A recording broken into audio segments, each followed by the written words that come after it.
উযিনা লিল্লাযীনা ইউকাতালুনা বিআন্নাহুম যুলিমু, যাদেরকে আক্রমণ করা হচ্ছে, যাদেরকে অত্যাচার করা হচ্ছে তাদেরকে অনুমতি দেওয়া হলো, জিহাদের অনুমতি। বিআন্নাহুম যুলিমু, কেননা তারা মাজলুম। আয়াতে উদ্দেশ্য হলো সাহাবায়ে কেরাম মক্কায় 13 বছর নির্যাতনের শিকার হওয়ার পর এই 13 বছর কাফের মুশরিকরা তাদের উপর অত্যাচার করত। তখন সশস্ত্র আক্রমণের মাধ্যমে প্রতিহত করার হুকুম তখনও আসেনি। এই 13 বছর আক্রমণ করেছে কাফেররা, মুসলমানরা ধৈর্যের মাধ্যমে মোকাবেলা করেছে। ধৈর্য, তারা করত আক্রমণ আর মুসলমানরা এটা প্রতিহত করত সবরের মাধ্যমে। 13 বছর পর যখন নির্যাতনের শিকার হয়ে সাহাবায়ে কেরাম নবীজির সাথে হিজরত করে মক্কা থেকে মদিনায় চলে গেলেন, তখন আল্লাহর পক্ষ থেকে অনুমতি দেওয়া হলো, সশস্ত্র বিধান দেওয়া হলো যে সাহাবায়ে কেরাম অস্ত্রে শস্ত্রে সজ্জিত হয়ে আক্রমণের মাধ্যমে কাফেরদেরকে প্রতিহত করার অনুমতি দেওয়া হলো। তাহলে আগের 13 বছর সবর, এই 13 বছর পর কাফেরদের আক্রমণের বিপক্ষে পাল্টা সশস্ত্র আক্রমণের মাধ্যমে প্রতিহত করার অনুমতি দেওয়া হলো মুসলমানদেরকে। আল্লাহ আয়াতের মধ্যে বলেন তারা বিআন্নাহুম যুলিমু, তারা মাজলুম, তাদের উপর জুলুম করা হয়েছে। ওয়া ইন্নাল্লাহা আলা নাসরিহিম লাকাদির, আল্লাহ তাআলা বলেন নিশ্চয়ই আল্লাহ তাদেরকে সাহায্য করতে সক্ষম। এখানে উদ্দেশ্য মুসলমানদের ছোট দলকেও আল্লাহ বৃহৎ কাফেরদের সশস্ত্র আক্রমণের বিপরীতে ছোট্ট বাহিনীকে আল্লাহ বিজয়ী করতে সক্ষম। তারা কারা? আল্লাহ পরিচয় দিচ্ছেন, আল্লাযীনা উখরিজু মিন দিয়ারিহিম বিগাইরি হক, যাদেরকে অন্যায়ভাবে তাদের ঘর থেকে বের করে দেওয়া হয়েছে। অপরাধ ইল্লা আইয়াকুলু রব্বুনাল্লাহ, তাদের অপরাধ তারা বলতো আমাদের রব আল্লাহ। এটাকে অপরাধ সাব্যস্ত করে তাদেরকে তাদের ঘর থেকে বের করে দেওয়া হয়েছে। ওয়ালাউলা দাফউল্লাহিন নাস বা'দাহুম বিবা'দিল লাহুদ্দিমাত সাওয়ামি'ু ওয়া বিয়া'উ ওয়া সালাওয়াতু ওয়া মাসাজিদু ইউযকারু ফীহা ইসমুল্লাহি কাসীরা। আল্লাহ তাআলা যদি একদল মানুষের মাধ্যমে আরেক দল মানুষকে প্রতিহত না করতেন, উদ্দেশ্য আল্লাহ যদি মুজাহিদের মাধ্যমে জালেমদেরকে প্রতিহত না করতেন, আল্লাহ তাআলা যদি মুজাহিদদের মাধ্যমে জালেমদেরকে প্রতিহত না করতেন, লাহুদ্দিমাত সাওয়ামি'ু, তাহলে খানকাসমূহ ধ্বংস করে দেওয়া হতো। ওয়া বিয়া'উ, গির্জাগুলা ধ্বংস করে দেওয়া হতো। ওয়া সালাওয়াত, ইবাদতখানা সমূহ ধ্বংস করে দেওয়া হতো। ওয়া মাসাজিদু ইউযকারু ফীহা ইসমুল্লাহি কাসীরা, মসজিদগুলা ধ্বংস করে দেওয়া হতো যেগুলোর মধ্যে আল্লাহর নাম বেশি পরিমাণে স্মরণ করা হয়। উদ্দেশ্য সাওয়ামি' সৌমাতুনের বহুবচন অর্থ খানকা, এর মানে ঈসা নবীর জামানায় এই খানকা ছিল, তো তখন ওই খানকাগুলা ছিল সঠিক। তো আল্লাহ বলেন ওই যুগে যদি আমি আল্লাহ ভালো মানুষ দিয়ে খারাপ মানুষগুলা প্রতিহত না করতাম, তো ওই যুগের খানকাগুলা ধ্বংস করে দেওয়া হতো। ওয়া বিয়াউন, গির্জা, খ্রিস্টানরা ইবাদত করত যে গির্জার মধ্যে আল্লাহ বলেন ওই যুগে আমি আল্লাহ যদি ভালো মানুষের মাধ্যমে খারাপ মানুষগুলাকে প্রতিহত না করতাম, তাহলে খ্রিস্টানদের গির্জাগুলা ধ্বংস করে দেওয়া হতো। ওয়াসালাওয়াত, ইয়াহুদিদের ইবাদতখানাগুলাও ধ্বংস করে দেওয়া হতো। ইয়াহুদি দ্বারা উদ্দেশ্য বনি ইসরাইলের মধ্যে যারা ইমানদার ছিল, যারা ইবাদতখানা ইবাদত করত, আল্লাহ বলেন ওই যুগে আমি আল্লাহ যদি ভালো মানুষ দিয়ে খারাপ মানুষগুলাকে প্রতিহত না করতাম, তাহলে ইয়াহুদিদের ইবাদতখানাগুলাও ধ্বংস করে দেওয়া হতো। ওয়ামাসাজিদু ইউযকারু ফীহা ইসমুল্লাহি কাসীরা, মুসলমানদের যে মসজিদগুলো আছে যেখানে আল্লাহর নাম বেশি পরিমাণে স্মরণ করা হয়, এগুলোও ধ্বংস করে দেওয়া হতো যদি মুজাহিদদের মাধ্যমে কাফের জালেমদেরকে আল্লাহ প্রতিহত না করতেন। আল্লাহ বলেন পবিত্র ইবাদতখানাগুলা ধ্বংস করে দেওয়া হতো। এখান থেকে বোঝা যায় যুগে যুগে জালেমদেরকে মুজাহিদদের মাধ্যমে প্রতিহত করা, এটাই হলো ইনসাফ। আর এটা যতদিন চলবে ততদিন পৃথিবীতে শান্তি থাকবে। এরপরে আল্লাহ বলেন ওয়ালায়ানসুরান্নাল্লাহু মাইয়ানসুরু, যে ব্যক্তি আল্লাহর দ্বীনকে সাহায্য করবে অবশ্যই অবশ্যই আল্লাহ তাআলা তাকে সাহায্য করবে। ইন্নাল্লাহা লাকাবিয়্যুন আজিজ, নিশ্চয় আল্লাহ তাআলা মহা শক্তিধর, আজিজ, মহাপরাক্রমশালী। এরপরে আল্লাহ কি বলে দেখেন, খুব মন দেন। ইসলামী রাষ্ট্রের যিনি শাসক হবেন তার মৌলিক কাজ হবে চারটা।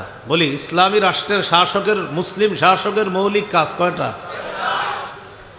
সাহাবায়ে কেরাম চলে গেলেন হিজরত করে মদিনায়, আমাদের নবী হলেন মদিনার ইসলামী রাষ্ট্রের রাষ্ট্রনায়ক। সুবহানাল্লাহ।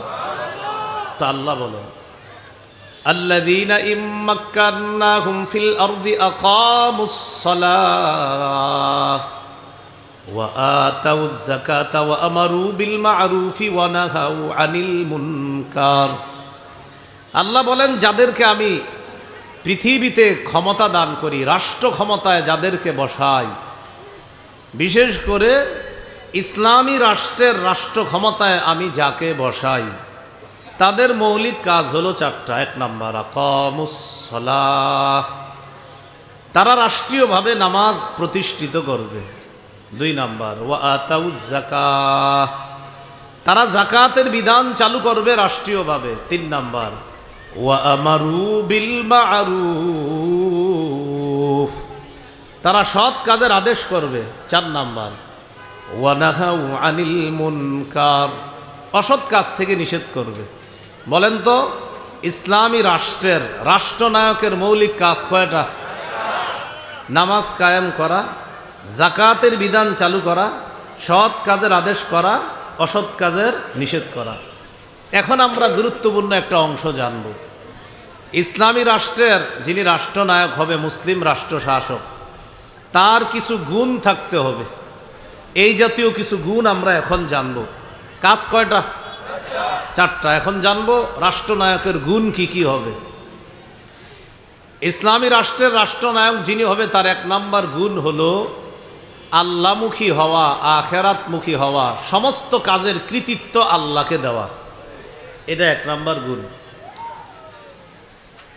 যেমন মন দিয়ে শোনেন, সুলাইমান নবীকে আল্লাহ এমন রাজত্ব দান করছেন, বাতাস পর্যন্ত সুলাইমান নবীর কথা শুনতো, তার হুকুমে বাতাস পর্যন্ত চলতো, সুলাইমান নবীর হুকুমে। যেমন সূরা আম্বিয়ার ৮১ নম্বর আয়াতে আল্লাহ বলেন ওয়ালি সুলাইমান আর-রিহা আসিফাতান তাজরি বিআমরিহি ইলাল আরদিল্লাতী বারাকনা ফিহা ওয়া কুন্না বিকুল্লি শাইইন আলিমিন। আমি সুলাইমানের জন্য ঝড়ো হাওয়াকে বশীভূত করে দিলাম, তার অনুগামী করে দিলাম। সুলাইমানের জন্য ঝড়ো হাওয়াকে আমি তার অনুগামী করে দিলাম। বাতাসকে সুলাইমানের কথা অনুসরণের জন্য আমি আল্লাহ বাতাসকে হুকুম করলাম। এবার দেখেন কি বলে, তাজরি বিআমরিহি ইলাল আরদিল্লাতী বারাকনা ফিহা। তাজরি বাতাস প্রবাহিত হতো, বিআমরিহি সুলাইমান নবীর হুকুমে বাতাস প্রবাহিত হতো, ইলাল আরদিল্লাতি বারাকনা ফিহা, ওই জমিনে প্রবাহিত হতো যেই জমিনের মধ্যে আমি আল্লাহ বরকত রেখে দিয়েছি। আর দ্বারা উদ্দেশ্য, সুলাইমান নবী সকালবেলা বাতাসকে হুকুম করতেন, সকালে 1 মাসের দূরত্বের রাস্তা ওই বাতাস সুলাইমান নবীকে পৌঁছায় দিত। কয় মাসের? মানে আমরা যেই জায়গায় যাইতে লাগবে 1 মাস, সুলাইমান নবী সকালেই ওই বাতাসকে হুকুম করতেন, 1 মাসের দূরত্বে বাতাস সুলাইমান নবীর সিংহাসন পৌঁছায় দিত। আবার বিকালবেলা 1 মাসের দূরত্বে পৌঁছায় দিত। এখন সুলাইমান নবী যেখানেই যাইতেন আবার তিনি ফিলিস্তিনে ফিরে আসতেন, কারণ সুলাইমান নবী ছিলেন ফিলিস্তিনের শাসক। বনি ইসরাইল ফিলিস্তিন শাসন করছে মোট 418 বছর, এর মধ্যে ইমানি শাসন হলো 80 বছর, বাকি 338 বছর হলো শিরিকের শাসন, জুলুমের শাসন। আবার বলছি, বনি ইসরাইল ফিলিস্তিন শাসন করছে মোট 418 বছর, এর মধ্যে ইমানি শাসন 80 বছর, শিরিকের শাসন, জুলুম নির্যাতনের শাসন হলো 338 বছর। মিলান 338 আর 80 কত হয়? 418। আরে কত? 338 আর 80 কত? 418। আমার কাছে এটাই মনে হইতেছে। কত? হ্যাঁ, 418। তো 338 বছর ছিল জুলুমের শাসন, শিরিকের শাসন, 80 বছর ছিল ইমানি শাসন। যেই 80 বছর ফিলিস্তিনে বনি ইসরাইলের ইমানি শাসন ছিল, এই 80 বছরের মধ্যে 40 বছর ছিল দাউদ নবীর শাসন, আর 40 বছর ছিল সুলাইমান নবীর শাসন। বাবা আর সন্তান 40 দুগুণে এই 80 বছর ইমানি শাসন। তো সুলাইমান আলাইহিস সালাম শাসক ছিলেন, ফিলিস্তিনে বসে উনি শাসন ক্ষমতা পরিচালনা করতেন। তিনি যেখানে যাইতেন আবার বাতাসকে হুকুম করতেন, তাজরি বাতাস প্রবাহিত হতো, বিআমরিহি সুলাইমান নবীর আদেশে, ইলাল আরদিল্লাতি ওই জমিনে, আল্লাতি বারাকনা ফিহা যেই জমিনে আমি আল্লাহ বরকত রেখে দিয়েছি, অর্থাৎ ফিলিস্তিনে আমি আল্লাহ গোটা ফিলিস্তিনকে বরকতে পরিপূর্ণ করে দিয়েছি। উনি যেখানে যাইতেন আবার বরকতপূর্ণ রাষ্ট্র ফিলিস্তিনে ফিরে আসতেন। এই এখন আসি, মূল বিষয় আসি। বলেন তো, বাতাসের উপরও রাজত্ব চলতো কোন নবীর? এত বড় রাজত্ব আল্লাহ তাকে দান করেছেন। নাসাই হাদিসের একটা কিতাব, এই কিতাবের 692 নম্বর হাদিসের বর্ণনা। قال رسول الله صلى الله عليه وسلم لما فرغ سليمان بن داود من بناء بيت المقدس سأل الله ثلاثا। সুলাইমান নবী যখন বাইতুল মুকাদ্দাস পুনর্নির্মাণ করলেন, কাজ সমাপ্ত হওয়ার পর সুলাইমান নবী আল্লাহর কাছে 3টি বিষয় চাইলেন। কয়টি বিষয় বলতে হবে? 1 নাম্বার, হুকমান ইউসাদিফু হুকমা। আল্লাহর কাছে সুলাইমান নবী দোয়া করলেন, আল্লাহ আমি বিচার করলে যেন এমন বিচার হয় যে বিচারটা আপনার বিচারের মতো, অর্থাৎ আপনার বিচারে যেমন ভুল হয় না। আল্লাহ আমি বিচার করলেও যেন কোনো ভুল না হয়, আমি এই যোগ্যতাটা আপনার কাছে চাই। এটা 1 নাম্বার। 2 নাম্বার, ওয়া মুলকান লা ইয়ামবাগি লিআহাদিন মিন বা'দিহি। আল্লাহ আমি আপনার কাছে এমন রাজত্ব চাই যেই রাজত্ব আমার পরে দুনিয়ার আর কাউকে আপনি দিবেন না। এ হলো 2টা চাওয়া। সুলাইমান নবী আল্লাহর কাছে এমন রাজত্ব চেয়েছেন যে রাজত্ব যেন সুলাইমান নবীর পরে আল্লাহ আর কাউকে না দেয়। 3 নাম্বার, ওয়া আন লা ইয়াতিয়া হাযাল মাসজিদা আহাদুন লা ইউরিদু ইল্লা সালাতা ফীহি খারাজা মিন যুনুবিহি কায়াউমিন ওয়ালাদাতহু উম্মুহু। আল্লাহ আমি যে বাইতুল মুকাদ্দাস পুনর্নির্মাণ করলাম, এই মসজিদে যেই ব্যক্তি নামাজের উদ্দেশ্যে আসবে, যেই ব্যক্তি এই ফিলিস্তিনের বাইতুল মুকাদ্দাস মসজিদে নামাজ পড়ার জন্য আসবে, আল্লাহ সে যখন এখানে নামাজ পড়ে বের হবে, সে যেন এমনভাবে বের হয় যেন তার মা আজকে তাকে জন্ম দিলে যেমন তার কোনো গুনাহ নাই, এমন নিষ্পাপ হয়ে যেন বাইতুল মুকাদ্দাস মসজিদ থেকে সে বের হয়। এই 3টা দোয়া করছে আমাদের নবী সাল্লাল্লাহু আলাইহি সাল্লাম। বলেন, সুলাইমান নবীর প্রথম 2টা দোয়া আল্লাহ তার জীবদ্দশায় কবুল করে ফেলছে। সুবহানাল্লাহ। এর মানে তিনি যখন বিচার করতেন তার বিচারে কোনো ভুল হইতো না, একদম নির্ভুল হইতো বিচার। আল্লাহর বিচারে যেমন কোনো ভুল নাই, সুলাইমান নবীকে আল্লাহ এমন যোগ্যতা দিয়ে দিয়েছেন, তিনি বিচার করলে তার বিচারটাও আল্লাহর বিচারের মতো আল্লাহ নির্ভুল করে দিতেন। 2 নাম্বার, সুলাইমান নবী আল্লাহর কাছে রাজত্ব চেয়েছেন। আল্লাহ তাআলা সুলাইমান নবীকে এমন রাজত্ব দান করেছেন যা পৃথিবীর আর কাউকে আল্লাহ দেন নাই। পিপিলিকা, বাতাস, জিন, ইনসান সবার উপর আল্লাহ এই নবীর রাজত্ব দান করছেন। কয়টা হলো? চাইছে কয়টা? হইল কয়টা? বাকি রইল কয়টা? আমাদের নবী সাল্লাল্লাহু আলাইহি সাল্লাম বলেন 3 নাম্বারটার ব্যাপারে আমি নবীর বক্তব্য হলো, আমার কোনো উম্মত যদি ফিলিস্তিনের বাইতুল মুকাদ্দাসে গিয়ে নামাজ আদায় করে, আমি নবী আশাবাদী আল্লাহ তাআলা সদ্য নবজাতক যেমন নিষ্পাপ হয়ে দুনিয়াতে আসে, এই সদ্য জন্ম নেওয়া নবজাতকের মতো আমার উম্মত বাইতুল মুকাদ্দাস থেকে নিষ্পাপ হয়ে বের হবে। আল্লাহ আমাদের সকলকে নিরাপদে বাইতুল মুকাদ্দাস গিয়ে সালাত আদায় করার ব্যবস্থা করে দেন। নিয়ত আসেনি সবার ইনশাআল্লাহ? জিহাদের জন্য যাওয়া লাগলেও নিয়ত রাখতে হবে। আল্লাহ তৌফিক দান করে। মূল আলোচনায় চলে আসে। এত পরিমাণ রাজত্ব দিলেন সুলাইমান নবীকে। মনে আসেনি আমাদের আলোচনা চলছে শাসকের 1 নাম্বার গুণ আল্লাহমুখী হওয়া। শাসকের 1 নাম্বার গুণ কি হওয়া? আল্লাহ। সূরাতুন নামলের 15 থেকে 19 নম্বর আয়াতে আল্লাহ বলেন, ওয়ালাকাদ আতাইনা দাউদা ওয়া সুলাইমানা ইলমা।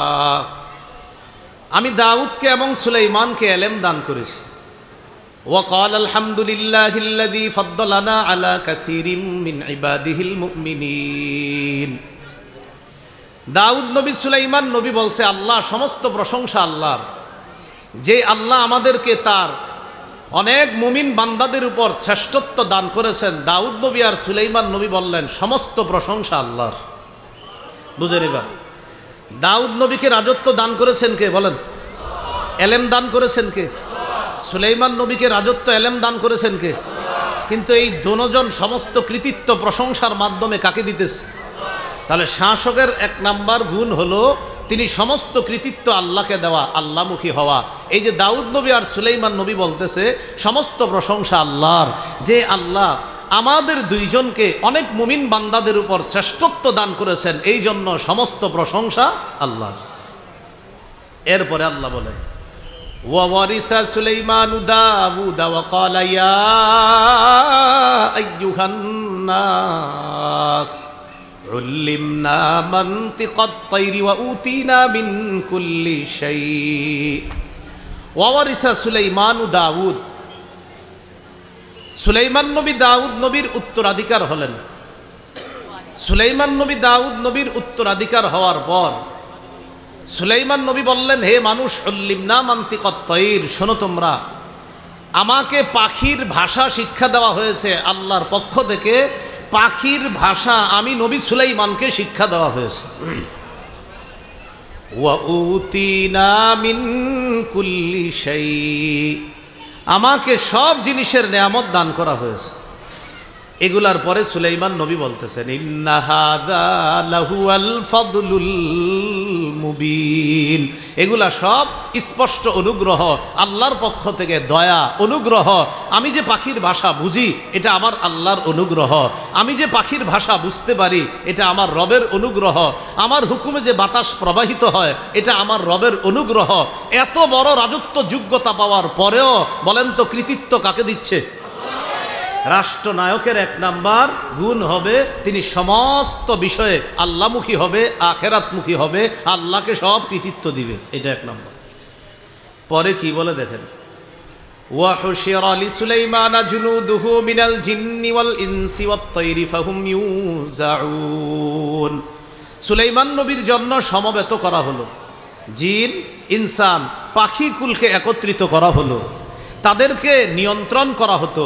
সুলাইমান নবী সবাইকে নিয়ন্ত্রণ করতেন, জিনদেরকে নিয়ন্ত্রণ করতেন, মানুষকে নিয়ন্ত্রণ করতেন, পাখিকে নিয়ন্ত্রণ করতেন। বলেন তো এই সবার উপর রাজত্বটা সুলাইমান নবীকে দিয়েছেন কে? আল্লাহ। রাজত্ব দেওয়ার পর সুলাইমান নবী কি বলে একটু পরে দেখেন, হাত্তা ইযা আতাউ আলা ওয়াদিন নামলি ক্বালাত নামলাতু ইয়া আইয়ুহান নামলু দুখুলু মাসাকিনাকুম।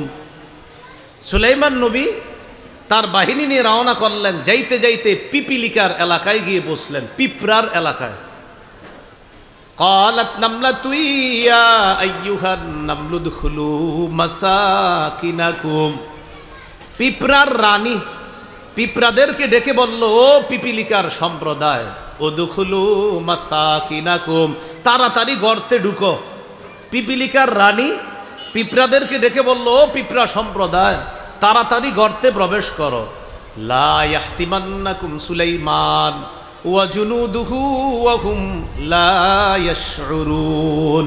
সুলাইমান এবং তার সৈন্যবাহিনী না জেনে তোমাদেরকে যেন পিষে না ফেলে তাড়াতাড়ি তোমরা গর্তে ঢুকো। সুলাইমান নবী তার যে বাহিনী নিয়ে আসতেছে, তোমাদের উপরে হাঁটলে তোমাদেরকে পিষে মেরে ফেলতে পারে।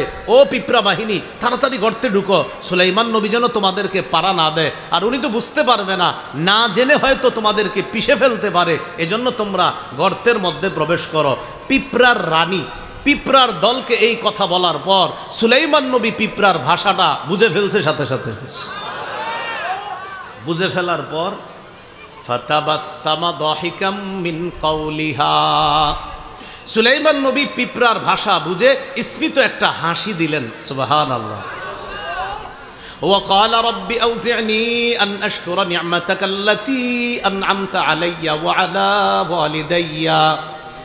সাথে সাথে সুলাইমান নবী বললেন, হে আমার রব, আমাকে তৌফিক দান করেন, আমি যেন আপনার নেয়ামতের শুকরিয়া আদায় করতে পারি, যে নেয়ামত আপনি আমাকে দান করেছেন। আল্লাহ, আমাকে পাখির ভাষা বুঝার যোগ্যতা দিয়েছেন। আল্লাহ, বাতাস আমার অনুগামী করে দিয়েছেন। আল্লাহ, মানুষের উপর আমার রাজত্ব দান করেছেন। আল্লাহ, জিনের উপর আমার রাজত্ব দান করেছেন। মাবুদ, আপনি আমাকে এত নেয়ামত দিয়েছেন, আমি যেন আপনার শুকরিয়া আদায় করতে পারি, আমাকে তৌফিক দান করেন। তাহলে দেখেন তো, এত রাজত্ব হওয়ার পরেও তিনি সব কারে বলতেছে? এটা মুসলিম শাসকের এক নাম্বার বৈশিষ্ট্য, আল্লাহমুখী হওয়া। আমি কিছু না, সব আমার রব আমাকে করছে। পরে কি বলে দেখেন, ওয়া আন আ'মালা সালিহান তারদাহ ওয়া আদখিলনি বিরহমাতিকা ফি ইবাদিকাস সালিহিন। আল্লাহ, আমি যেন নেক কাজ করতে পারি, যেই নেক কাজ আপনি পছন্দ করেন, আপনার পছন্দনীয় নেক কাজ যেন আমি করতে পারি, আর আমাকে আপনার অনুগ্রহে নেক বান্দাদের অন্তর্ভুক্ত করে নেন। মানুষের রাজত্ব, জিন জাতির রাজত্ব, পশু পাখির রাজত্ব, বাতাসের উপর রাজত্ব, সব রাজত্ব পাওয়ার পরেও সুলাইমান নবী বলতেছে, আল্লাহ, সব কৃতিত্ব আপনার, প্রশংসা আপনার, আপনি আমাকে নেয়ামত দান করেছেন। আল্লাহ, আমি যেন ভালো কাজ করতে পারি, আমি যেন সঠিকভাবে আপনার শুকরিয়া আদায় করতে পারি, আমাকে আপনি তৌফিক দান করেন। আল্লাহ, এত কিছু পাওয়ার পরেও আল্লাহ, আপনি আপন দয়ায় মেহেরবানিতে আপনার নেক বান্দাদের অন্তর্ভুক্ত আমি সুলাইমানকে আপনি করে নিয়ে নিচ্ছি। তাহলে বলেন তো, মুসলিম শাসকের কাজ কয়টা? বুঝলে গেছেন, কাজ কয়টা? চারটা। আর গুণ কয়টা? এক নাম্বার গেল আল্লাহমুখী হওয়া, এলো এক নাম্বার গুণ। তো সুলাইমান নবী আল্লাহর এত প্রশংসা করার পর আল্লাহও সুলাইমান নবীর প্রশংসা করে দিলেন। সুবহানাল্লাহ। কোন মুসলিম শাসক আল্লাহকে খুশি করে দিলে আল্লাহও তার প্রতি খুশি হয়ে যায়। সুলাইমান নবী শাসক হিসাবে খুশি করেছেন আল্লাহকে, আল্লাহও খুশি হয়ে সুলাইমান নবীর প্রশংসা করছেন সূরা সদের 30 নম্বর আয়াতে। বুঝে থাকলে বলেন তো, সুলাইমান নবী রাজত্ব পাওয়ার পর কাকে খুশি করছে? এবার আল্লাহ তাআলা সুলাইমান নবীর প্রতি খুশি হয়ে কি বলে দেখেন, সূরা সদ 30 নম্বর আয়াত। আল্লাহ বলেন, ওয়া ওয়াহাবনা লিদাউদা সুলাইমান, আমি দাউদ নবীকে সুলাইমান নামে একজন সন্তান দান করেছি, এত ভালো সন্তান। নি'মাল আব, আল্লাহ বলেন সুলাইমান কতই না উত্তম বান্দা। সুবহানাল্লাহ। আল্লাহ বলেন সুলাইমান কতই না উত্তম বান্দা। ইন্নাহু আওয়াব, সে বেশি বেশি খালি আল্লাহর দিকে ফিরে।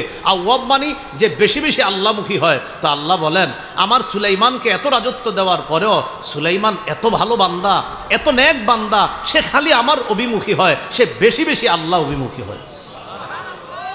বুঝে থাকবেনি কথাটা, মনে থাকবেনি?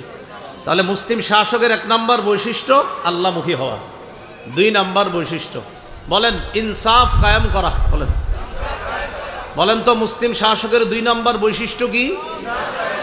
এটা জরুরি বিষয়। সূরাতুস সাদ 26 নম্বর আয়াতে আল্লাহ বলেন, ইয়া দাউদ ইন্না জাআলনাকা খলিফাতান ফিল আরদ ফাহকুম বাইনান নাসি বিল হাক্কি ওয়া লা তাত্তাবি'ল হাওয়া ফায়ুদিল্লাকা আন সাবিলিল্লাহ ইন্নাল্লাযীনা ইয়াদিল্লুনা আন সাবিলিল্লাহি লাহুম আযাবুন শাদীদুম বিমা নাসু ইয়াউমাল হিসাব। ইয়া দাউদু, হে দাউদ, ইন্না জাআলনাকা খলিফাতান ফিল আরদ, আমি আপনাকে বানিয়েছি পৃথিবীতে খলিফা, প্রতিনিধি। ফাহকুম বাইনান নাসি বিল হক, আপনি সঠিকভাবে মানুষের মাঝে বিচার করবেন, ইনসাফ প্রতিষ্ঠিত করবেন। ওয়ালা তাত্তাবি'ল হাওয়া, খেল খুশির অনুসরণ করবেন না, মন যা চায় তা করবেন না। সাবিলিল্লাহ, যদি আপনি আপনার খেল খুশির অনুসরণ করেন তাহলে এটা আপনাকে আল্লাহর রাস্তা থেকে দূরে সরায়া দিবে। চিন্তা করেন, একজন নবীকে আল্লাহ বলতেছে আপনি যদি নিজের মনের কথা শোনেন, তাহলে এই মনের কথা যদি শোনেন তাহলে আপনাকে এই বিষয়টা আল্লাহর রাস্তা থেকে দূরে সরায়া দিবে। একজন নবী, একজন শাসককে আল্লাহ বলতেছেন, দাউদ, আমি দুনিয়াতে আপনাকে শাসক বানিয়েছি, মানুষের মাঝে ইনসাফের সাথে বিচার করবেন। এই ক্ষেত্রে আপনি আপনার মনের কথা শুনবেন না, খেয়াল খুশিতে যা আসবে এটা শুনবেন না, সঠিকভাবে ফয়সালা করবেন। যদি মনের কথা শুনেন তাহলে কিন্তু আপনি আল্লাহর রাস্তা থেকে দূরে সরে যাবেন। চিন্তা করছেন, একজন নবীকে আল্লাহ ধমক দিতেছে, তাহলে অন্য যারা শাসক আছে এদের কি অবস্থা হবে বলে? হ্যাঁ,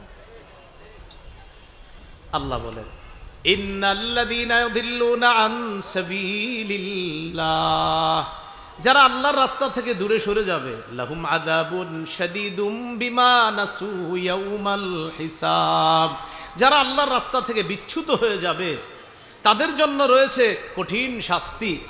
লাহুম আযাবুন শাদীদ, কঠিন শাস্তি। কেন? বিমা নাসু ইয়াউমাল হিসাব, কারণ তারা হিসাবের দিনকে ভুলে গিয়েছে। এজন্য মনে রাখবেন, বর্তমান পৃথিবীতে ওই সমস্ত শাসকরাই জালেম হয়, ওই সমস্ত শাসকরাই জুলুম করে, যারা বিচার দিবস বলতে যে কিছু আছে এটা ভুলে গেছে। এই জন্য যা মন চায় তা করে, মানুষের উপর অত্যাচার, জুলুম, নির্যাতনার, পাশবিকতার জয় জয়কর অবস্থা সৃষ্টি করেছে। কেন? ওই যে আখেরাতে জবাবদিহিতা করতে হবে এটা ভুলে গেছে। তো আল্লাহ বলেন, যারা নিজের মন মতো কথা শুনবে আর মানুষের মাঝে যা মন চায় তা করবে, তাদের জন্য কঠিন শাস্তি। কেন? তারা হিসাবের দিবসটাকে ভুলে যাওয়ার কারণে তাদের জন্য কঠিন শাস্তি। প্রিয় ভাইয়েরা, শাসকের 2 নম্বর গুণ শিখতেছি কি? ইনসাফ কায়েম করা। সূরা মাঈদার 8 নম্বর আয়াতে আল্লাহ বলেন, ওয়ালা ইয়াজরিমান্নাকুম শানাআনু কওমিন আলা আল্লা তা'দিলু, কোন জাতির প্রতি বিদ্বেষ তোমাদেরকে যেন ইনসাফ করতে, ইনসাফের বিপরীতে প্ররোচিত না করে। এদিকে তাকান সবাই, আমি ওনার প্রতি বিদ্বেষ রাখি, এজন্য উনি একটা জিনিস প্রাপ্য, কিন্তু আমি যেহেতু দেখতে পারি না তাই আমি ওনার বিপক্ষে ফয়সালা দিই।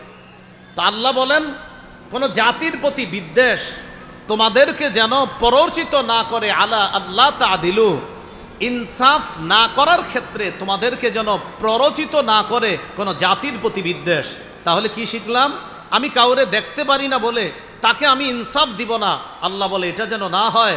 কোন জাতির প্রতি বিদ্বেষ তোমাদেরকে যেন ইনসাফ বহির্ভূত কোনো কাজে প্ররোচিত না করে। ইয়দিলু, ইনসাফ করো, হুয়া আকরাবু লিত্তাকওয়া, এটাই হলো তাকওয়ার সবচেয়ে নিকটবর্তী। মনে রাখবা, ওয়াত্তাকুল্লাহ, আল্লাহকে ভয় করো। ইন্নাল্লাহা খাবীরুম বিমা তা'মালুন, তোমরা যা করো আল্লাহ তাআলা সব সম্যক অবগত। অন্যে করলে কোনো দোষ নাই, অন্যে করলে এই কথা সেই কথা মানি। যখন কোনো মানুষের কোনো অপরাধ প্রমাণিত হয়, 1 2 জন অপরাধ প্রমাণিত হয়েছে মনে করেন, এখন আমি চিন্তা করলাম আসলে অপরাধটা কার। যদি দেখি যে আমার আত্মীয় স্বজনের কেউ আছে, এটা আমি ধামাচাপা দেওয়ার চেষ্টা করি। আর যারে আমি দেখতে পারি না, ওরে কোনো না কোনোভাবে ফাঁসায়া, যদিও লোকটা নিরপরাধ তারপরেও তাকে আমি ফাঁসাই, তার প্রতি আমি অবিচার করি, ইনসাফ করি না। আল্লাহ বলে এটা কইরো না তোমরা। কোনো জাতির প্রতি বিদ্বেষ তোমাদেরকে যেন ইনসাফ এর বিপরীতে তোমাদেরকে যেন প্ররোচিত না করে, যেটা ইনসাফ সেটাই করবা। এজন্য সূরা আনআমের 152 নম্বর আয়াতে আল্লাহ বলেন, ওয়াইদা কুলতুম ফাদিলু, যখন কথা বলবা সঠিক কথা বলবা, ওয়ালাউ কানাজা করবা, যদিও তোমার সামনে কোনো নিকটাত্মীয় থাকে, থাক নিকটাত্মীয়, যেটা সঠিক সেটাই বলবা, চাই তোমার আত্মীয়ের পক্ষে যাক বিপক্ষে যাক, আমি আল্লাহ যা তোমাকে ইনসাফ করতে বলেছি তুমি সেটাই করতে হবে। অন্যথায় যদি জুলুমের পথ বেছে নাও, আমি আল্লাহ যুগে যুগে জালেমদেরকে যেভাবে শায়েস্তা করেছি সেভাবে তোমাকেও যে কোনো মুহূর্তে আমি আল্লাহ ধরে ফেলতে পারি। এখানে আবার একটা কথা মনে রাখবেন, বলেন আমার সাথে, যে কোনো, বলেন, পতিত জালেম থেকে পরবর্তীরা যদি শিক্ষা না নিয়ে তারাও জুলুম করে, আগের জালেমের চাইতে পরের জালেমের পরিণতি আরো ভয়ঙ্কর হবে। আগের জালেম থেকে যদি কেউ শিক্ষা না নিয়ে পরে আবার জালেম হন, আল্লাহ কিন্তু ধরবে যে দেখো নাই চোখের সামনে কি ঘটায়া দেই। তুমি যদি শিক্ষা না নাও, মনে রাখবা পতিত জালেম যে, ওর সাথে আমি আল্লাহ যা আচরণ করেছি, পরবর্তী জালেম ওর সাথে আরো ভয়ঙ্কর অবস্থা হবে। এটা মাথা রাখতে হবে।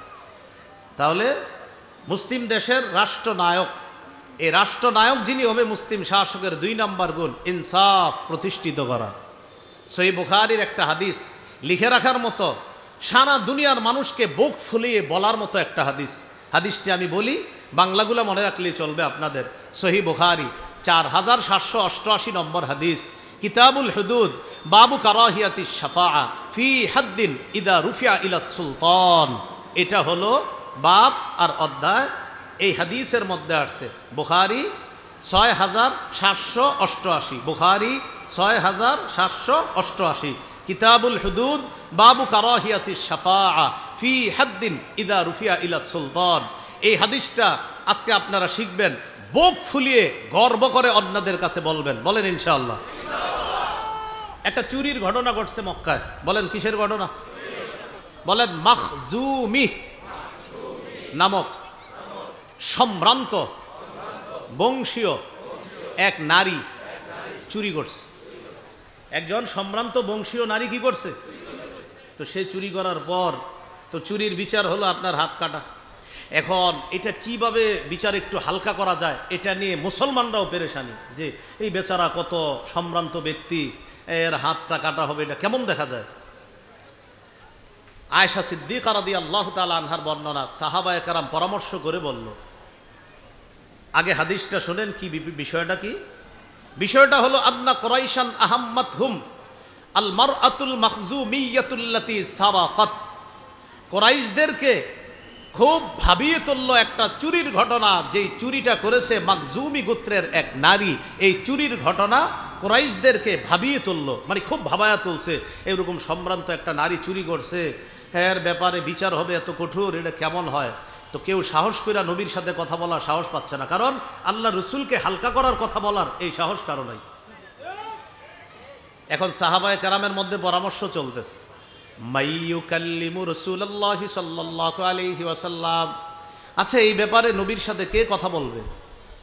ওয়া মাইয়াজতারি আলাইহি ইল্লা উসামা ইবনু যায়েদ হিব্বু রাসূলিল্লাহি সাল্লাল্লাহু আলাইহি ওয়াসাল্লাম। নবীজির পালক পুত্র যায়েদ বিন হারেসার ছেলের নাম উসামা, তাহলে সম্পর্কে নবীর কি হয়? নাতি। পালক পুত্র যায়েদের ছেলের নাম উসামা, তো উসামা সম্পর্কে নবীজির নাতি, আর নবীজি হলো উসামার দাদা। নবীজি এই উসামাকে খুব মহব্বত করতেন, খুব ভালোবাসতেন। সাহাবায়ে কেরাম বললেন, শোনো, আমরা তো ভয়ে নবীর কাছে যেতে পারবো না, নবীর একজন আস্থাভাজন মানুষ আছে, সে কে? কয় নবীর নাতি, সেটা হলো উসামা ইবনে যায়েদ, অর্থাৎ পালক পুত্র যায়েদের সন্তান উসামা। উসামা নবীর কাছাকাছি যাইতে পারে, নবীও তারে খুব আদর করে। এক কাজ করি, তারে দিয়ে নবীর কাছে একটু কথা বলাই, যে এই মহিলাটার ব্যাপারে, শাস্তির ব্যাপারে একটু শিথিল করা যায় কিনা। উসামারে পাঠায়া দিছে নবীজির কাছে, উসামা তুমি গিয়ে নবীজিরে বলবা একজন সম্ভ্রান্ত বংশীয় নারী চুরি করছে, এখন একটু কি শিথিল করা যায় কিনা। উসামা নবীজির কাছে গেছে। ফাকাল্লামা রাসূলুল্লাহি সাল্লাল্লাহু আলাইহি ওয়াসাল্লাম, নবীজির সাথে কথা বলছে উসামা। কথা বলার পর রাসূলুল্লাহ সাল্লাল্লাহু আলাইহি ওয়াসাল্লাম উসামাকে বললেন, আতাশফাউ ফি হাদ্দিম মিন হুদুদিল্লাহ। উসামা, আল্লাহর বিধানের শাস্তির ব্যাপারে তুমি আমাকে সুপারিশ করছো? উসামা, আল্লাহর একটা বিধান প্রয়োগ হবে, এই ব্যাপারে তুমি আমাকে শিথিলতার সুপারিশ করছো? নবীজি বুঝতে পারছে যে সাহাবীরা উসামারে পাঠাইছে, নবীজি তাড়াতাড়ি বাইরে গেছে, সবার সামনে গিয়ে দাঁড়াইলেন। সুম্মা কামা ফা খাতাবা, পৃথিবীর শ্রেষ্ঠ রাষ্ট্রনায়ক মুসলমানদের সামনে দাঁড়িয়ে এক ভাষণ দিলেন, যা সারা পৃথিবীতে মুসলমান গর্ব করার মতো একটা ভাষণ আল্লাহ রাসূল দিলেন। সবার সামনে গিয়ে দাঁড়াইছে। দাঁড়ানোর পর নবীজি সাল্লাল্লাহু আলাইহি সাল্লাম বললেন, শোনো তোমরা, ইয়া আইয়ুহান নাস ইন্নামা দাল্লা মান কানা ক্বাবলাকুম আন্নাহুম কানু ইযা সারাকাশ শরীফ তারাকুহু। শোনো, তোমাদের পূর্ববর্তী জাতি ধ্বংস হওয়ার অন্যতম একটা কারণ, তাদের মাঝে সম্ভ্রান্ত কোনো ব্যক্তি চুরি করলে তারা তাকে ছেড়ে দিত। নবীজি কেমনে বুঝায় দেখেন, তোমাদের পূর্বে কিছু জাতি ধ্বংস হওয়ার অন্যতম কারণ হলো সম্ভ্রান্ত কোনো ব্যক্তি চুরি করলে তারা তাকে ছেড়ে দিত। ওয়াইদা সারাকাদ দাইফু ফীহিম আকামু আলাইহিল হাদ্দা, আর যখন তাদের মাঝে কোনো দুর্বল ব্যক্তি চুরি করত তখন তার উপর তারা শাস্তি প্রয়োগ করত। কি হলো বিষয়টা? ধনী মানুষকে ছেড়ে দিত, সম্ভ্রান্ত কোনো ব্যক্তি চুরি করলে তাকে ছেড়ে দিত, আর দুর্বল কেউ চুরি করলে তার উপর শাস্তি প্রয়োগ করা হতো।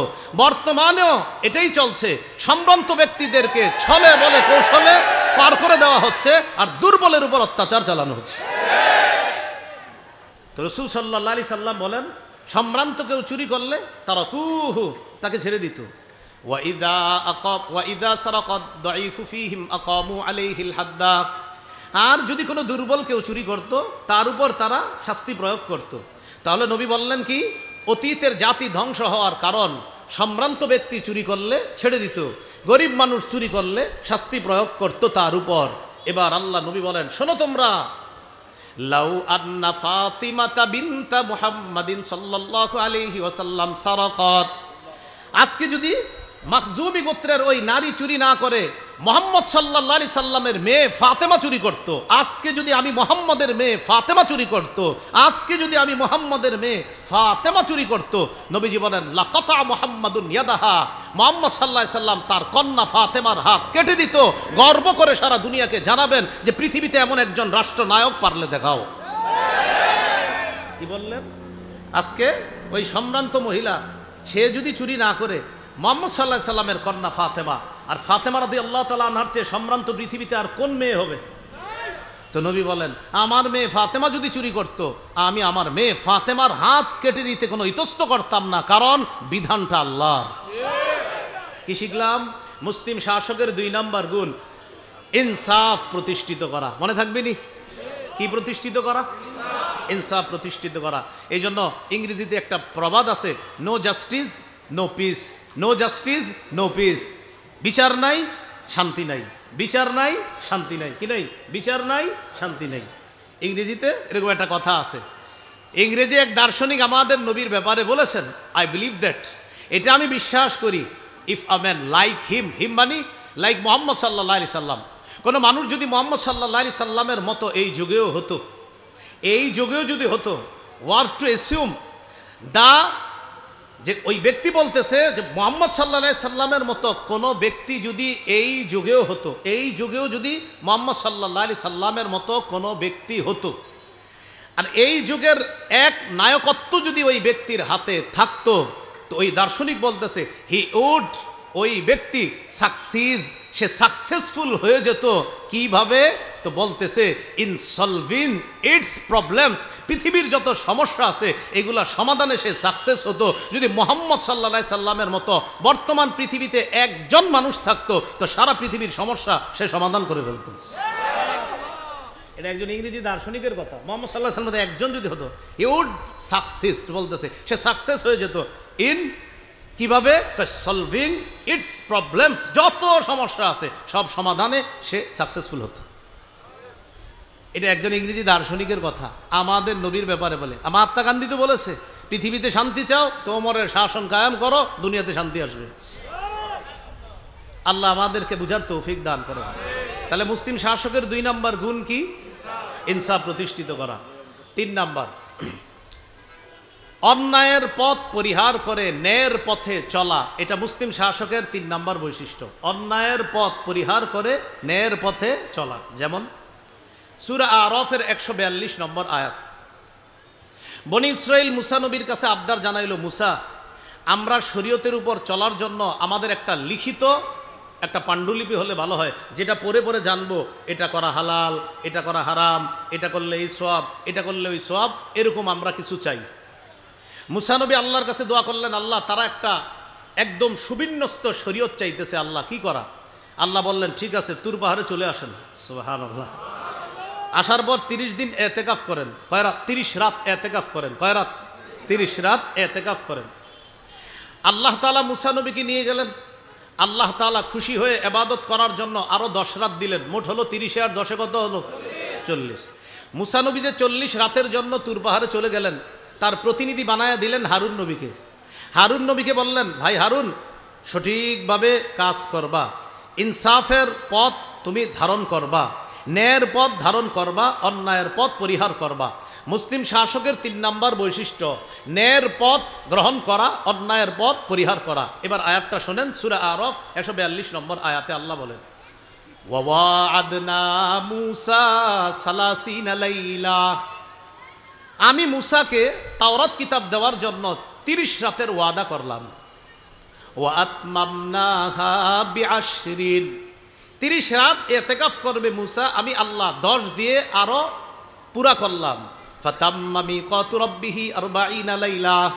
এইভাবে মুসার রবের নির্ধারিত মেয়াদ হয়ে গেল 30 আর 10 40। এটা হয়ে গেল নির্ধারিত মেয়াদ। ফাতাম্মা পূর্ণ হলো মিকাতু রাব্বিহি, মুসা নবীর রবের নির্ধারিত মেয়াদ কত দিনে? 40 লাইলা, 40 রাতে পুরা হলো। প্রথম ছিল কয় রাত? 30 রাত। বাড়াইলো কয় রাত? 30 আর 10 কত? তা আল্লাহ বলে ফাতাম্মা পূর্ণ হলো মিকাতু রাব্বিহি, তার রবের নির্ধারিত মেয়াদ 40 লাইলা, 40 রাতে পূর্ণ হলো। ওয়াকালা মূসা লিআখিহি হারুন আখলুফনি ফি কওমি। ওয়াকালা মূসা, মূসা নবী বললেন, লিআখিহি তার ভাই হারুনকে বললেন, হারুন উখলুফনি ফি কওমি, আমার অনুপস্থিতিতে তুমি আমার সম্প্রদায়ের প্রতিনিধিত্ব করবা। ওয়া আসলিহ, তুমি ন্যায়ের পথ গ্রহণ করবা, সংশোধন করবা, সঠিক কাজ করবা। ওয়ালা তাত্তাবি সাবিলাল মুফসিদিন, অন্যায় সৃষ্টিকারী যারা, ফাসাদ সৃষ্টিকারীদের পথ অনুসরণ করবা না। তাহলে কি শিখলাম? অন্যায়ের পথ অনুসরণ করা যাবে না, ন্যায়ের পথ অনুসরণ করা। শাসকের 3 নম্বর বৈশিষ্ট্য, তিনি কোনোভাবেই অন্যায়ের পথ গ্রহণ করবে না, বরং মুসলিম শাসক সদা সর্বদা ন্যায়ের উপর অটল রাখে, জাতির উপর তিনি নেতৃত্ব দান করবেন। এটা হলো 3 নম্বর।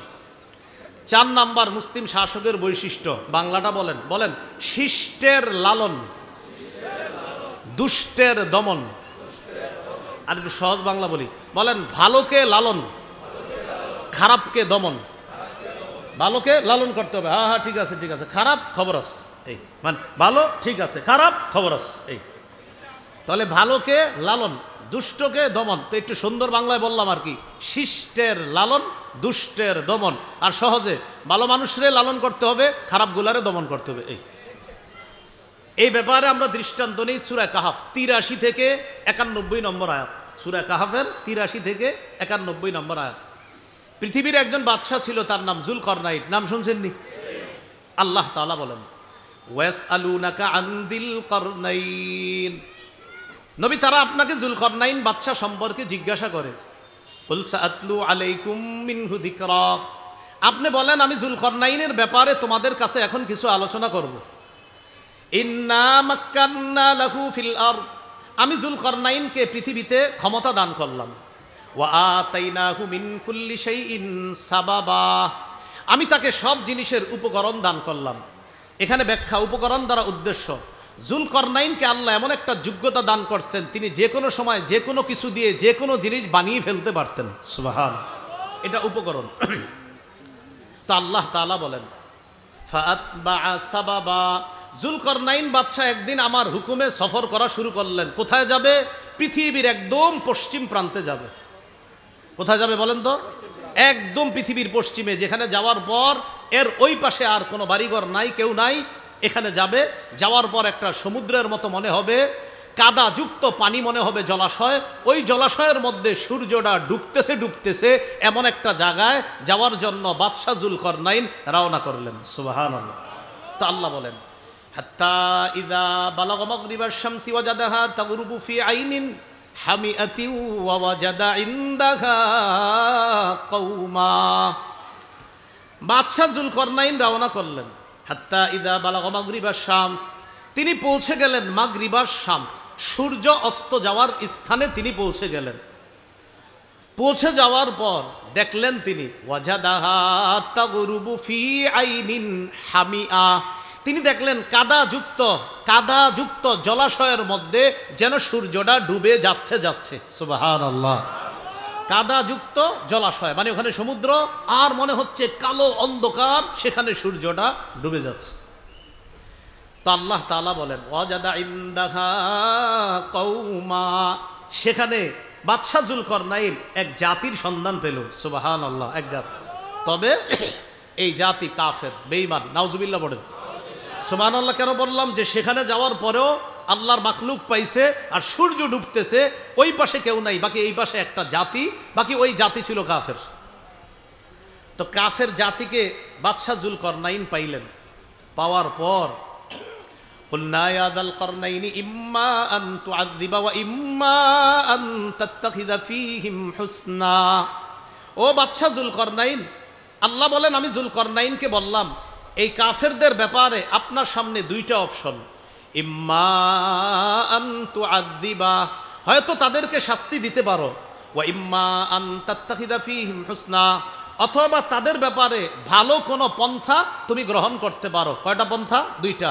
একটা হলো শাস্তি দিতে পারো বা ভালো কিছু গ্রহণ করতে পারো। মনে আসেনি?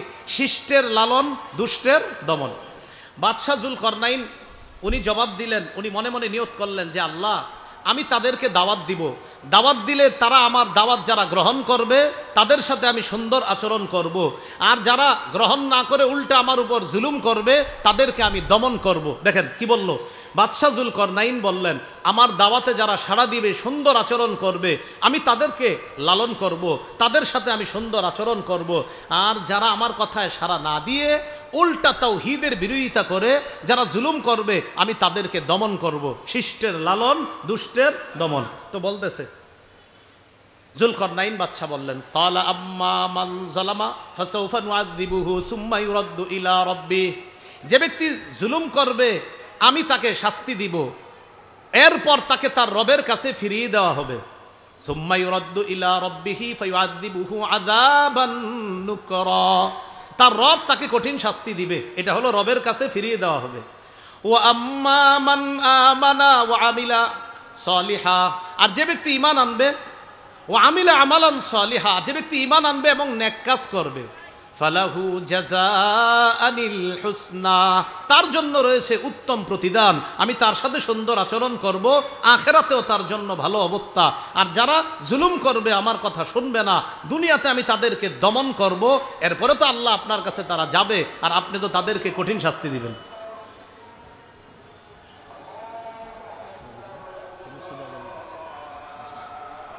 আমরা একটা মসজিদে আজানের জবাব দিই বাস। আল্লাহু আকবার, আল্লাহু আকবার।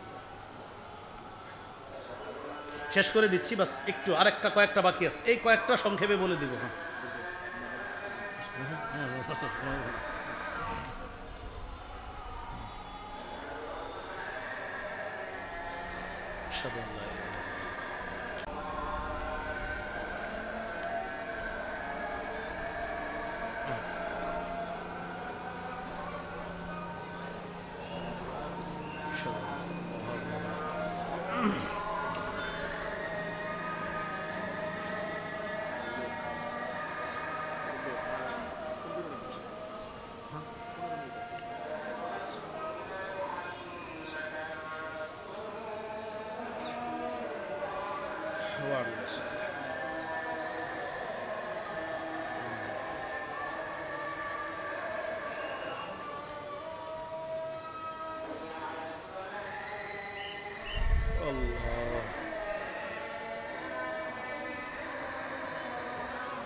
আল্লাহ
মুসলিম শাসকের এক নাম্বার বৈশিষ্ট্য ছিল আল্লাহমুখী হওয়া, দুই নাম্বার বৈশিষ্ট্য ইনসাফ প্রতিষ্ঠিত করা, তিন নাম্বার বৈশিষ্ট্য অন্যায়ের পথ পরিহার করে ন্যায়ের পথে চলা, চার নাম্বার বৈশিষ্ট্য চলতে ছিল ভালোকে লালন করা, খারাপকে দমন করা।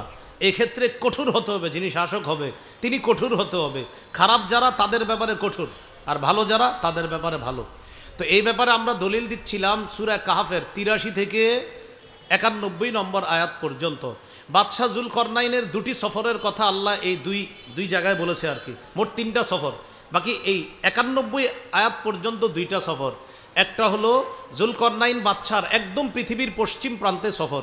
সেখানে যাওয়ার পর একদল কাফেরকে পাইলেন, তো তাদের ব্যাপারে তিনি বললেন যারা জালেম জুলুম করবে তাদেরকে আমি কঠিন শাস্তি দিব। ও আম্মামান আমানা ও আমিলা সালিহা, আর যে ব্যক্তি ঈমান আনবে নেক কাজ করবে তার জন্য ভালো পুরস্কার রয়েছে। ওয়াসানাকুলু লাহু মিন আমরিনা ইউসরা, জুলকরনাইন বাদশাহ বলেন আমি তাকে যখন আদেশ করব কথা বলার সময় সঠিক কথা, সহজ কথা বলবো, তার সাথে আমার সব আচরণও হবে সহজ। কি শিখলাম? ভালোকে লালন করা, খারাপকে দমন করা, সোজা হিসাব। যেটা উল্টাপাল্টা করবে ওইটাকে শাস্তি না দিলে দেশের অবস্থা আরো খারাপ হবে। এ হলো ৪ নাম্বার। ৫ নাম্বার মুসলিম শাসকের বৈশিষ্ট্য, বলেন জনগণের জন্য অকাতরে বিলিয়ে দেওয়া। জনগণের জন্য দিয়ে দিতে হবে, সব জনগণের দিয়ে দিতে হবে, সব জনগণ। এটার দলিল নিব আমরা কোত্থেকে? সূরা কাহাফের। ও এখানে একটু রয়ে গেছে আগের কথায়। বাদশাহ জুলকরনাইনের একটা সফর ছিল পশ্চিম প্রান্তে, আর একটা ছিল একদম পূর্ব প্রান্তে। পূর্ব প্রান্তে যেখানে সূর্য ওঠে সেখানেও একটা জাতিকে পাইছে। দেখে কি ওই জাতির ঘর বাড়ি নেই, কিচ্ছু নাই, মানে ঘর বাড়ি যে বানাতে হয় এটা তারা জানে না। এরাও কাফের। এরা রৌদ্রের মধ্যে থেকে যে ছায়ার মধ্যে থাকতে হয় এটাও তারা জানে না। তো সেখানেও তার অবস্থা ছিল দুইটা, এক যারা সঠিক কাজ করবে তার কথা মানবে তাদের সাথে সুন্দর আচরণ, আর যারা মানবে না জুলুম করবে তাদেরকে দমন করা। এই হলো আপনার ৪ নাম্বার আলোচনা। মুসলিম শাসকের ৫ নাম্বার বৈশিষ্ট্য জনগণের জন্য অকাতরে বিলিয়ে দেওয়া। সূরা কাহাফের ৯২ নম্বর থেকে ৯৭ নম্বর আয়াত পর্যন্ত আমি শুধু অনুবাদগুলো বলে যাচ্ছি। বাদশাহ জুলকরনাইন এবার আরেকটা সফর করলেন। মুফাসসিরিনে কেরাম বলেন এই সফরটা হয়েছে পৃথিবীর উত্তরে। আল্লাহ বলেন এই কোরআনে, আল্লাহ শুধু দুইটা বলছে, একটা বলছে পশ্চিমে আর একটা বলছে পূর্বে। ৩ নাম্বার সফরের কথা কোরআনে আছে, কিন্তু কোন দিকে সফর এটা আল্লাহ সরাসরি বলে নাই।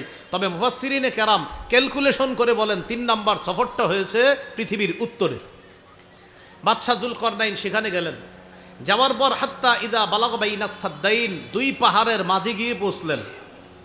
সেখানে গিয়ে পৌঁছার পর এক জাতি পাইলেন, যেই জাতি বাদশাহ জুলকরনাইনের কথা বুঝে না। লা ইয়াকাদুনা ইয়াফকাহুনা কাওলা, জুলকরনাইনের ভাষা বুঝে না।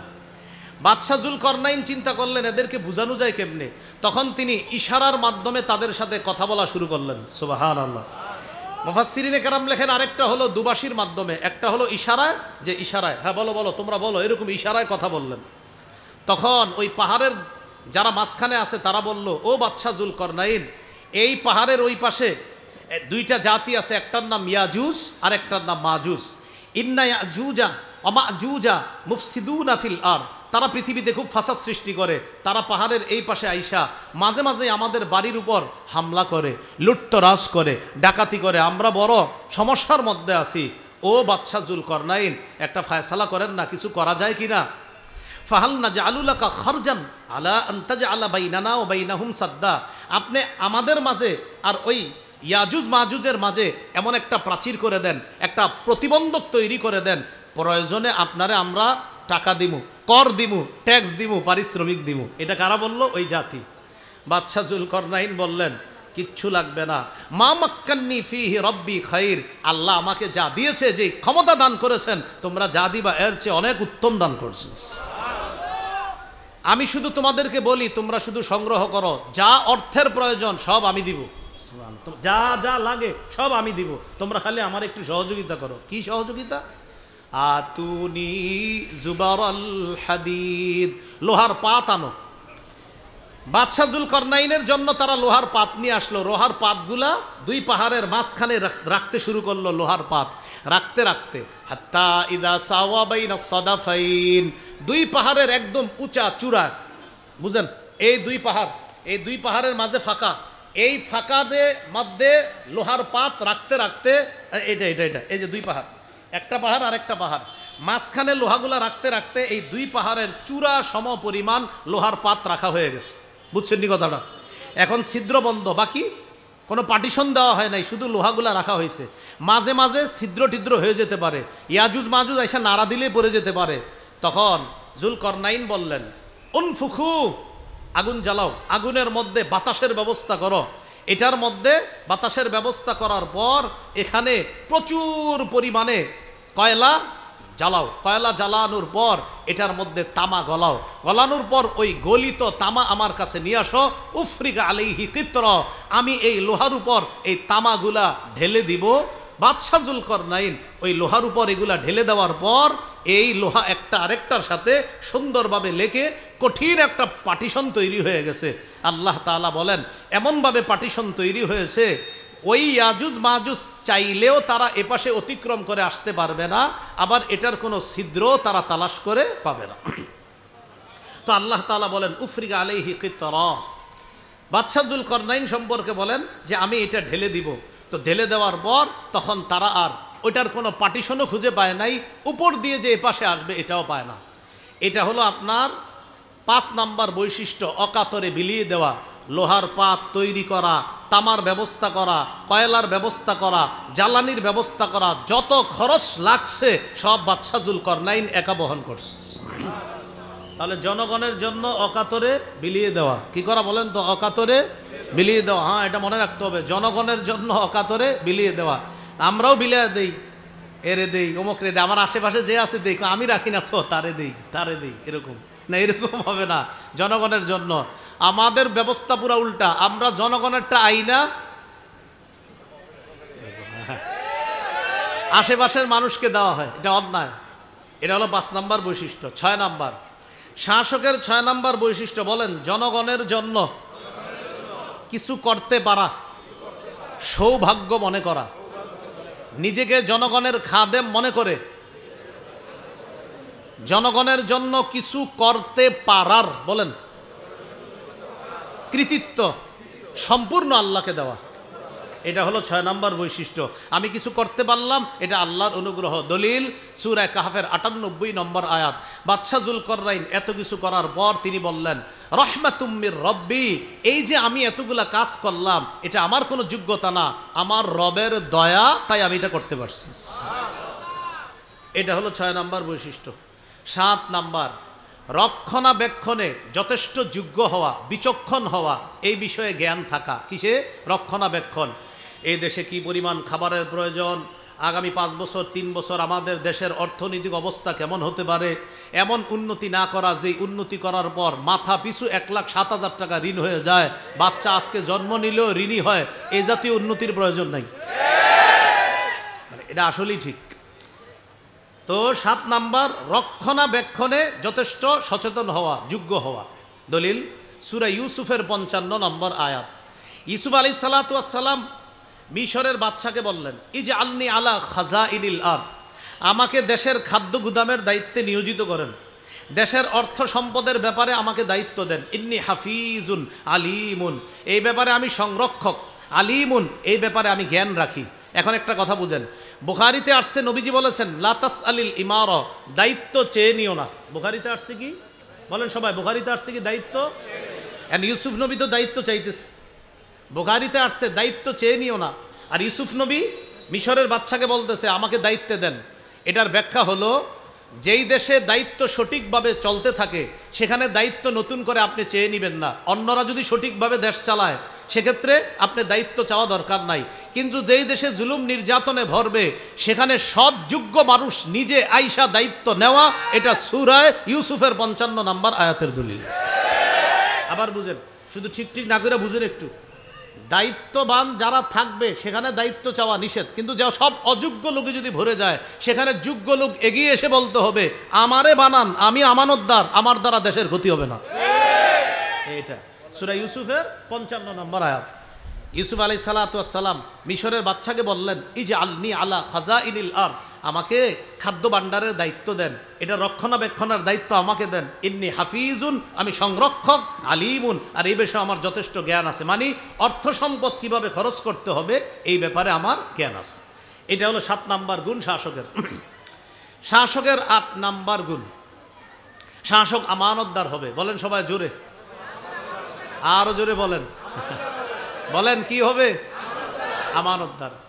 সূরা নিসার 58 নম্বর আয়াতে আল্লাহ বলেন, ইন্নাল্লাহা ইয়া'মুরুকুম আন তু'আদ্দুল আমানাতি ইলা আহলিহা, নিশ্চয় আল্লাহ তাআলা তোমাদেরকে আদেশ করেন আন তু'আদ্দুল আমানাতি ইলা আহলিহা, তোমরা আমানত যথাযথভাবে যেই ব্যক্তি হকদার তার কাছে পৌঁছা দেওয়ার ক্ষেত্রে আল্লাহ তোমাদেরকে আদেশ করেন, আল্লাহ তোমাদেরকে হুকুম করেন। তাহলে আমানত যথাযথভাবে পৌঁছিয়ে দেওয়ার যোগ্যতা থাকা, এটা হলো রাষ্ট্রের শাসকের 8 নাম্বার গুণ। 9 নাম্বার গুণ, এটা আমার সাথে সবাই একটু জোরে বলবেন। বলেন, ঘুষ গ্রহণ না করা। 3 বার বলেন, আবার বলেন। যিনি শাসক হবে তিনি কি গ্রহণ করবে না? বলেন সূরা নামল 35-36 নম্বর আয়াত। তাহলে খালি মনে এখানে এবার আমি মূল হিস্ট্রিটা বলি। রানী বিলকিসের কাছে সুলাইমান নবী চিঠি পাঠাইছে, বললেন তুমি যদি সহজে সহজে গ্রহণ করো আসো, না হয় কিন্তু খবর আছে। রানী বিলকিস তখন চিন্তা করে দেখলো আসলে সুলাইমান নবীর কথা মেনে নেওয়াই কল্যাণকর। রানী বিলকিস পরীক্ষা করার জন্য সুলাইমান নবীর কাছে কিছু ঘুষ পাঠাইতে চাইল। রানী বিলকিস তার সামনে যারা আছে তাদেরকে বলল, শোনো আমি একটা হাদিয়া পাঠামু সুলাইমান নবীর কাছে। কি পাঠামু? হাদিয়া। বাকি এটা হাদিয়াও হতে পারে আবার ঘুষ হতে পারে। কিভাবে? কয় দেখো আমি দুনিয়াবি কিছু উপঢৌকন তার সামনে পেশ করব, সে যদি দুনিয়াদার হয় তাহলে আমার এটা গ্রহণ করে নিবে আর আমার সমস্যা হবে না। কারণ কিছু টাকা পয়সা দিয়া, কিছু অর্থ দিয়া যদি তাকে নিবৃত্ত রাখা যায়, সেও থাকলো আমিও ভালো থাকলাম, সেও থাকলো আমিও ভালো থাকলাম। এই দেখবেন এই যে আপনার দোকানটা, কিছু মানুষ এসে খালি জ্বালাবে, এই সমস্যা হবে ওই সমস্যা হবে, ধরাইয়া দিবেন, দেখবেন আগামী 1 বছর আর সমস্যা নেই। রানী বিলকিস চিন্তা করলো কিছু দিয়া দিয়া যদি আমি আমারটা ঠিক রাখতে পারি সমস্যা কি? এরকম কিন্তু চলতেছে, আমারটা ঠিক ঠিক। আপনারা যে বলতেছেন হুজুর আপনি কি তাফসিরে এটাই আসছে, রানী বিলকিস বলতেছে আমি যদি কিছু দিয়ে আমার রাজত্ব টিকাইতে পারি সমস্যা কি? তাহলে সুলাইমান নবীর কাছে পাঠামো, পাঠানোর পর তিনি যদি আমারটা গ্রহণ করে তাহলে বুঝবো আমার রাজত্ব পাকা, তারটাও পাকা। তার রাজত্বে সে রাজা, আমার রাজ্যে আমি রানী, বাস। আর যদি গ্রহণ না করে পাঠা দেয় তাহলে বুঝবো না তিনি দুনিয়াদার না, তখন আমি তার কাছে যাওয়ার আগেই আল্লাহর কাছে আত্মসমর্পণ করব।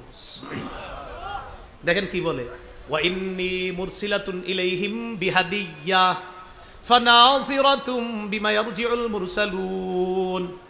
আমি সুলাইমানের কাছে উপঢৌকন পাঠাবো, আর দেখব যাদেরকে দিয়ে পাঠাবো এই দূতরা কি খবর নিয়ে আস।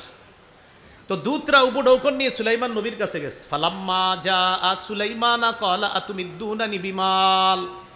যখন সুলাইমান নবীর কাছে গিয়ে উপঢৌকন পেশ করলো, সুলাইমান নবী বললেন, আমাকে কি সম্পদ দিয়ে তোমরা সাহায্য করতে চাও? ফামা আতানি আল্লাহু খায়রুম মিম্মা আতাকুম। আল্লাহ আমাকে যা দান করেছেন, তোমরা আমাকে যা দিয়েছো, তোমাদেরকে আল্লাহ যা দিয়েছেন, এর চাইতে অতি উত্তম নেয়ামত আমি সুলাইমানকে আল্লাহ দান করছেন। রানী বুঝতে পারছে না, এরে দুনিয়াবি কিছু দিয়া ঠেকানো যাবে না, থামানো যাবে না। রানী সুলাইমান নবীর কাছে আসার আগেই আল্লাহর কাছে আত্মসমর্পণ করে সুলাইমান নবীর কাছে এসে বললেন, ও সুলাইমান, আমি অলরেডি আল্লাহর কাছে আত্মসমর্পণ করে ফেলেছি। এ হলো 9 নম্বর বৈশিষ্ট্য। সর্বশেষ 10 নম্বর বৈশিষ্ট্য, রাষ্ট্র শাসক যিনি আল্লাহর বিধান অনুযায়ী ফয়সালা করবে। বাস, আল্লাহর বিধান, বলেন কার বিধান? আল্লাহর বিধান অনুযায়ী ফয়সালা করবে। সূরা মাঈদার 48 নম্বর আয়াতে আছে, আল্লাহ তাআলা বলেন, আমি আপনাকে কিতাব দিলাম, সত্য কিতাব, মুসাদ্দিকাল লিমা বাইনা ইয়াদাইহি মিনাল কিতাব, যে কিতাবটা তার আগের তাওরাত ইনজিলকে সত্যায়নকারী, ওয়া মুহাইমিনান আলাই, তাওরাত ইনজিলের বিষয়গুলো সংরক্ষণকারী। ফাহকুম বাইনাহুম বিমা আনজালাল্লাহ, নবী আপনি তাদের মাঝে বিচার করেন যেইভাবে আল্লাহ নাজিল করেছে, যা আল্লাহ নাজিল করেছে আল্লাহর বিধান অনুযায়ী বিচার করেন। সর্বশেষ সূরা মাঈদার 50 নম্বর আয়াতে আল্লাহ বলেন, আফা হুকমাল জাহিলিয়াতি ইয়াবগুন, তারা কি জাহিলি বিচার চায়? তারা কি জাহিলিদের বিচার চায়? জাহিলি শাসন ব্যবস্থা চায়? নবী আপনি বলেন, ওমান আহসানু মিনাল্লাহি হুকমান লিকৌমি ইউকিনুন, যারা বিশ্বাসী তাদের জন্য আল্লাহর চাইতে উত্তম বিধানদাতা আর কে আছে? তাদের জন্য আল্লাহর চাইতে উত্তম বিধানদাতা আর কে আছে? এই রাষ্ট্রের শাসকের 4টা করণীয় জানলাম আর 10টা গুণ জানলাম। আল্লাহ আমাদের এই বাংলাদেশও এমন একজন মুসলিম শাসক যেন আল্লাহ তৈরি করে দেয়। আমিন ওয়া আখিরু দাওয়ানা আলহামদুলিল্লাহ।